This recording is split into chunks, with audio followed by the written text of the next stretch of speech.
ব্রাজিলের প্রতিপক্ষ প্যারাগুয়ে। বিশ্বকাপ ফুটবল 2026 বাছাই পর্বে নিজেদের 16তম ম্যাচে মাঠে নামবে ব্রাজিল। তাদের প্রতিপক্ষ প্যারাগুয়ে। বিশ্বকাপ ফুটবল 2026 বাছাই পর্বে এখন পর্যন্ত মোট 15টি করে ম্যাচ খেলেছে ব্রাজিল এবং প্যারাগুয়ে।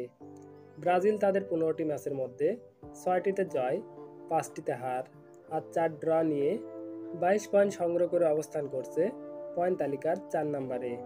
অপরদিকে প্যারাগুয়ে তাদের 15টি ম্যাচের মধ্যে 6টিতে জয়, 3টিতে হার আর 6 ড্র নিয়ে 24 পয়েন্ট সংগ্রহ করে অবস্থান করছে পয়েন্ট তালিকার 3 নম্বরে। করিন্থিয়ান্স এরিনা ফুটবল স্টেডিয়ামে অনুষ্ঠিত হবে দুই দলের মধ্যেকার এই ম্যাচটি। বিশ্ব ফুটবল ইতিহাসে এখন পর্যন্ত মোট 14টি ম্যাচ খেলেছে ব্রাজিল এবং প্যারাগুয়ে।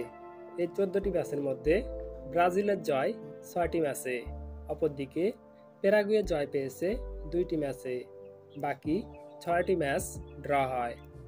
এই 14টি ম্যাচে মোট গোল হয়েছে 35টি, যেখানে ব্রাজিল গোল করেছে 24টি, অপরদিকে প্যারাগুয়ের গোল সংখ্যা 11টি।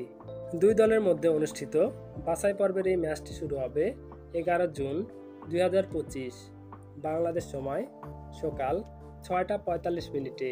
বিশ্বকাপ ফুটবল 2026 বাছাই পর্বের নিজেদের 16তম ম্যাচে কোন দল জয়লাভ করবে বলে আপনাদের মনে হয়? ব্রাজিল নাকি প্রতিপক্ষ প্যারাগুয়ে? আপনাদের মূল্যবান মতামত কমেন্ট বক্সে কমেন্ট করে জানান। ক্রিকেট, ফুটবল সহ খেলাধুলার নিত্য নতুন আপডেট পেতে আমাদের এই চ্যানেলটি সাবস্ক্রাইব করে পাশে থাকা বেল বাটনটি অন করে দিন। ধন্যবাদ।